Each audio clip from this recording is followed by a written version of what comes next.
കൃപാസനം പത്രം ജനുവരി 2026 പാർട്ട് 7. ഇതിൽ ഉൾപ്പെടുത്തിയിട്ടുള്ള സാക്ഷ്യങ്ങളുടെ വീഡിയോ കാണുന്നതിനുള്ള ലിങ്ക് ഡിസ്ക്രിപ്ഷനിൽ കൊടുത്തിട്ടുണ്ട്. കൊടുങ്ങല്ലൂർ കോട്ടപ്പുറത്തു നിന്നുള്ള ജിൻസിയുടെ സാക്ഷ്യം. 12 വർഷമായി കുഞ്ഞുങ്ങളില്ലാതിരുന്ന ഞങ്ങൾക്ക് ഉടമ്പടി വഴി ലഭിച്ചത് ഇരട്ട കുട്ടികളെ. ഞങ്ങളുടെ വിവാഹം കഴിഞ്ഞ് 12 വർഷമായിട്ടും കുട്ടികളില്ലായിരുന്നു. ഒരുപാട് മരുന്നുകൾ കഴിച്ചുവെങ്കിലും ഫലമില്ലായിരുന്നു. മക്കളില്ലാത്തതിന്റെ പേരിൽ എല്ലാവരുടെയും അപമാനം സഹിക്കേണ്ടി വന്നു. ഞാൻ കടുത്ത ഡിപ്രഷനിലായി. അങ്ങനെ വിഷമിച്ചിരിക്കെ എൻ്റെ അടുത്ത വീട്ടിലെ ചേച്ചി, നീ കൃപാസനത്തിൽ പോയി ഉടമ്പടി എടുത്താൽ പരിശുദ്ധ അമ്മ നിന്നെ അനുഗ്രഹിക്കുമെന്ന് പറഞ്ഞു. ഞാൻ കൃപാസനത്തിൽ വന്ന് ഉടമ്പടി എടുത്ത് പ്രാർത്ഥിച്ചു.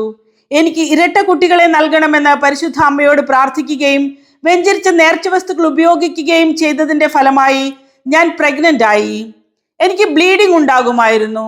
പരിശുദ്ധ അമ്മയോട് എൻ്റെ കുഞ്ഞുങ്ങളെ നഷ്ടപ്പെടുത്താതെ എനിക്ക് തരണമെന്ന് പ്രാർത്ഥിച്ചതിന്റെ ഫലമായി ഇരട്ട കുട്ടികളെ നൽകി പരിശുദ്ധ അമ്മ അനുഗ്രഹിച്ചു.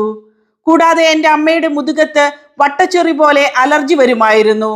വെഞ്ചരിച്ച ഉപ്പ് പുരട്ടി വിശ്വാസത്തോടെ പ്രാർത്ഥിച്ചതിന്റെ ഫലമായി സൗഖ്യം ലഭിച്ചു. എറണാകുളം പറവൂരിൽ നിന്നുള്ള ദിവ്യയുടെ സാക്ഷ്യം. കടുത്ത പട്ടിണിയും ദാരിദ്ര്യവും മൂലം മരണം മാത്രം നോക്കി നടന്ന എന്നെ ഉടമ്പടി വഴി മാതാവ് എടുത്തുയർത്തി. ഞങ്ങൾക്ക് വലിയ കടബാധ്യതയുണ്ടായിരുന്നു. മക്കൾക്ക് ഭക്ഷണം കൊടുക്കാൻ പോലും പറ്റാതെ പട്ടിണിയിലാണ് കഴിഞ്ഞിരുന്നത്. കടബാധ്യത മൂലം എങ്ങോട്ടും തിരിയാൻ പറ്റില്ലായിരുന്നു. മരണം മാത്രം മുന്നിൽ കണ്ടാണ് ഞാൻ ജീവിച്ചിരുന്നത്. മറ്റുള്ളവർ കൃപാസനത്തിലേക്ക് പോകുമ്പോൾ എനിക്ക് കൂടി വരാൻ ബസ് കൂലി പോലും എടുക്കാനില്ലാതെ ഒരുപാട് വിഷമിച്ചിട്ടുണ്ട്. ഞാൻ ജപമാല ചൊല്ലി പരിശുദ്ധ അമ്മയോട് പ്രാർത്ഥിച്ചു കൊണ്ടിരുന്നു. കടം വാങ്ങിയ പൈസയുമായി ഞാൻ കൃപാസനത്തിൽ വന്ന് ഉടമ്പടി എടുത്ത് പ്രാർത്ഥിച്ചതിന്റെ ഫലമായി എനിക്ക് കുവൈറ്റിൽ നല്ലൊരു കുടുംബത്തിൽ ഒരു ജോലി ശരിയായി. എൻ്റെ വീട് പൊട്ടിപ്പൊളിഞ്ഞതായിരുന്നു. എനിക്ക് 16 ലക്ഷത്തിന്റെ ഒരു ചിട്ടി ചേരുന്നതിനും പണയത്തിലായിരുന്ന ആധാരം എടുപ്പിക്കുന്നതിനും കടങ്ങൾ വീട്ടുന്നതിനും പരിശുദ്ധ അമ്മ ഞങ്ങളെ അനുഗ്രഹിച്ചു. കാനഡയിൽ നിന്നുള്ള നിത ബിജോയുടെ സാക്ഷ്യം. കൃപാസനം ഞങ്ങളുടെ സ്വപ്നഭൂമി. കാനഡയിൽ നിന്ന് കൃപാസനം അൾത്താരയിലേക്ക്. എൻ്റെ ഭർത്താവിന് പെട്ടെന്ന് സിവിയർ ബോൺ ഇൻഫെക്ഷനായി ബ്ലഡ് ബോഡി എല്ലാം ഇൻഫെക്റ്റഡ് ആയി. കാൽ മുറിച്ചു കളയണമെന്ന് ഡോക്ടർ പറഞ്ഞു. ഞാൻ ലൈറ്റ് ക്യാൻഡിൽ പ്രെയർ ചെയ്ത് പ്രാർത്ഥിച്ചതിന്റെ ഫലമായി കാൽ മുറിക്കാതെ ഞങ്ങൾ ഡിസ്ചാർജ് ആയി വീട്ടിലെത്തിയെങ്കിലും ഭർത്താവ് ഇറിറ്റേറ്റഡ് ആയി കാണപ്പെട്ടു. വീണ്ടും കാലിൽ ബ്ലോക്ക് ഉണ്ടെന്നും ലങ്സിൽ ഫ്ലൂയിഡ് കെട്ടിക്കൊടുക്കുന്നുണ്ടെന്നും ഡോക്ടർ പറഞ്ഞു.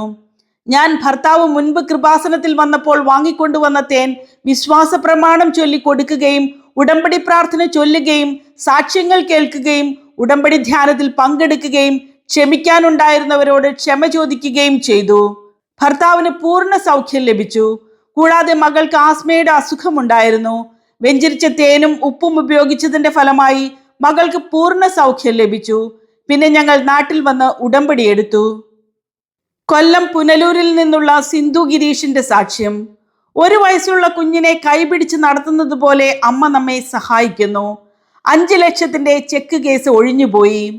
എനിക്ക് ചില അസ്വസ്ഥതകൾ മൂലം ചെക്കപ്പിന് പോയി. എക്കോ എടുത്തപ്പോൾ ഹാർട്ടിന് ബ്ലോക്ക് ഉണ്ടെന്നും ആൻജിയോപ്ലാസ്റ്റ് ചെയ്യണമെന്നും പറഞ്ഞു. മറ്റൊരു ഹോസ്പിറ്റലിൽ ചെന്നപ്പോഴും ബ്ലോക്ക് ഉണ്ടെന്ന് പറഞ്ഞു. ഞാൻ കൃപാസനത്തിൽ വന്ന് ബഹുമാനപ്പെട്ട ജോസഫ് അച്ഛനെ കണ്ടു. അച്ഛൻ എനിക്ക് വേണ്ടി പ്രാർത്ഥിച്ചു. വീണ്ടും ആൻജിയോഗ്രാം എടുത്തപ്പോൾ എനിക്കൊരു കുഴപ്പവുമില്ല. കൂടാതെ 7 വർഷമായി 5 ലക്ഷത്തിന്റെ ചെക്ക് കേസ് ഉണ്ടായിരുന്നു. ഞാൻ 1 ലക്ഷം രൂപ കടം വാങ്ങിച്ചിരുന്നു. ഒന്നും എഴുതാതെയാണ് ചെക്ക് കൊടുത്തിരുന്നത്. സമയം കഴിഞ്ഞിട്ടും പണം കൊടുക്കാതായപ്പോൾ അവർ അത് 5 ലക്ഷമാക്കി കേസ് കൊടുത്തു. ഞാൻ നാട്ടിലെത്തി വക്കീലിനെ കണ്ടപ്പോൾ അത് ജാമ്യം എടുക്കേണ്ട കേസാണ്, വാറണ്ടായി കിടക്കുവാണെന്ന് പറഞ്ഞു. ഞാൻ ബഹുമാനപ്പെട്ട ജോസഫ് അച്ഛനെ കണ്ട് പ്രാർത്ഥിച്ചതിന്റെ ഫലമായി കേസിൽ നിന്ന് ഒഴിവായി കിട്ടി. ഉടമ്പടിയിൽ ഒരു വീടിന് വേണ്ടി നിയോഗം വെച്ചിരുന്നു. അതും പരിശുദ്ധ അമ്മയുടെ അനുഗ്രഹത്താൽ സാധിച്ചു കിട്ടി. കണ്ണൂർ കരുണാപുരത്തു നിന്നുള്ള ജോസ്നയുടെ സാക്ഷ്യം. കോവിഡിന് ശേഷം കട പൂട്ടണമോ മുന്നോട്ട് കൊണ്ടുപോകണമോ എന്ന് എനിക്കറിയില്ലായിരുന്നു. ബഹുമാനപ്പെട്ട ജോസഫ് അച്ഛൻ കാശുരൂപം വെഞ്ചരിച്ചു തന്നപ്പോൾ ഉണ്ടായ ദൈവിക ഇടപെടൽ. ഞാൻ ടൈലറിങ് കട നടത്തിക്കൊണ്ടിരിക്കുകയായിരുന്നു. കോവിഡ് കാലത്ത് കട പൂട്ടേണ്ടി വന്നു. അതോടൊപ്പം എൻ്റെ പപ്പയ്ക്ക് ശ്വാസം മുട്ടൽ വന്ന് തീരെ വയ്യാതായി.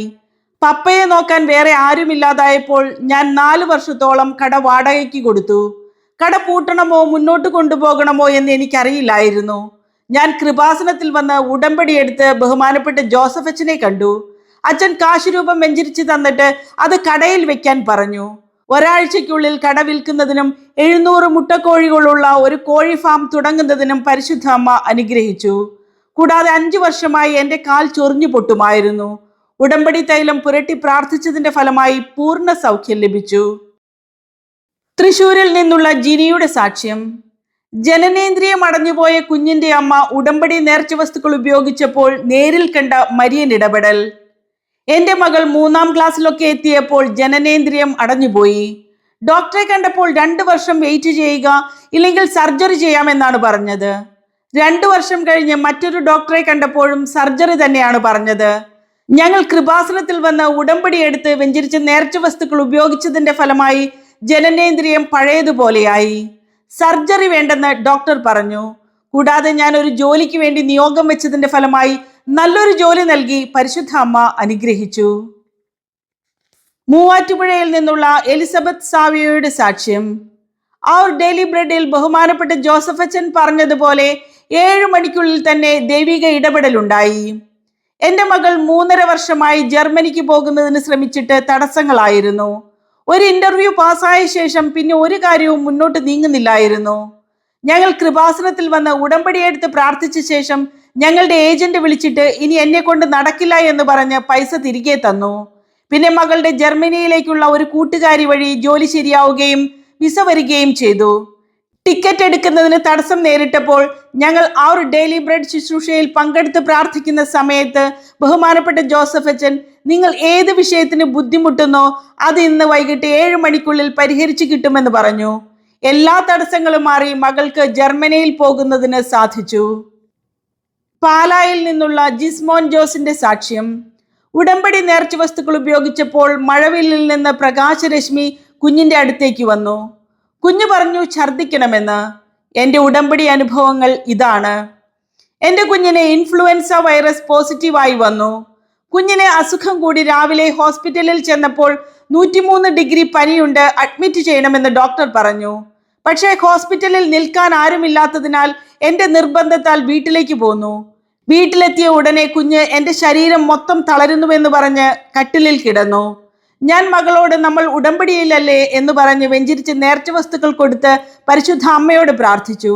അപ്പോൾ അവൾ കിടക്കുന്നതിന്റെ മുകളിൽ ഒരു മഴവില്ല് കാണപ്പെടുകയും അതിൽ നിന്നൊരു പ്രകാശരശ്മി കുഞ്ഞിന്റെ അടുത്തേക്ക് വന്നു. ഉടനെ കുഞ്ഞ് ഛർദിക്കണമെന്ന് പറഞ്ഞ് ഓടിപ്പോയി ഛർദിച്ചു. മഴവില്ലിൽ നിന്ന് മാതാവ് വന്ന് എന്നെ തൊട്ടുവെന്ന് കുഞ്ഞു പറഞ്ഞു. പെട്ടെന്ന് തന്നെ കുഞ്ഞിന്റെ പനി വിട്ടുമാറി. പൂർണ്ണ സൗഖ്യം ലഭിച്ചു. തിരുവനന്തപുരത്തു നിന്നുള്ള കിഷോറിന്റെ സാക്ഷ്യം. ഞങ്ങളുടെ ചിന്തകൾക്ക് അപ്പുറത്തുള്ള വിഷയങ്ങളാണ് ഉടമ്പടി വഴി നടന്നു കിട്ടിയത്. കോവിഡിന്റെ സമയത്ത് ഞങ്ങൾ ഫാമിലിയായി സിംഗപ്പൂരിലായിരുന്നു താമസിച്ചിരുന്നത്. അവിടെ PR ഒരിക്കലും അപ്രൂവ് കിട്ടുന്നില്ലായിരുന്നു. ഞങ്ങൾ ഓസ്ട്രേലിയയിലേക്ക് മൈഗ്രേറ്റ് ചെയ്യാൻ തീരുമാനിച്ചു. ആ സമയം ഞങ്ങൾ കൃപാസനത്തിൽ വന്ന് ഉടമ്പടി എടുത്ത് പ്രാർത്ഥിച്ചു. PR ആപ്ലിക്കേഷനിൽ ഉടമ്പടി തൈലം പൂശി പ്രാർത്ഥിച്ച ശേഷം സബ്മിറ്റ് ചെയ്തു. കോവിഡിന് ശേഷം എല്ലാം ഓപ്പൺ ആയപ്പോൾ ഞങ്ങൾക്ക് ഫസ്റ്റ് പ്രിഫറൻസ് കിട്ടി. വീണ്ടും ഞാൻ ഉടമ്പടി പുതുക്കാൻ വന്നപ്പോൾ PR കിട്ടി. മാതാവെ ഒന്ന് സ്മൂത്തായിട്ട് ഓസ്ട്രേലിയയിലേക്ക് ട്രാൻസ്മിഷൻ ചെയ്തു തരണമെന്ന് നിയോഗം വെച്ചു. പെട്ടെന്ന് സിംഗപ്പൂരിലെ എൻ്റെ പ്രോജക്റ്റ് സ്റ്റോപ്പ് ആവുകയും വേറൊരു ജോലി അന്വേഷിക്കേണ്ട അവസ്ഥ വന്നു. ഞാൻ ഓസ്ട്രേലിയയിലേക്ക് ജോലി നോക്കുകയും പെട്ടെന്ന് തന്നെ ഇന്റർവ്യൂവിന് വിളിക്കുകയും ജോലി ശരിയാവുകയും ചെയ്തു.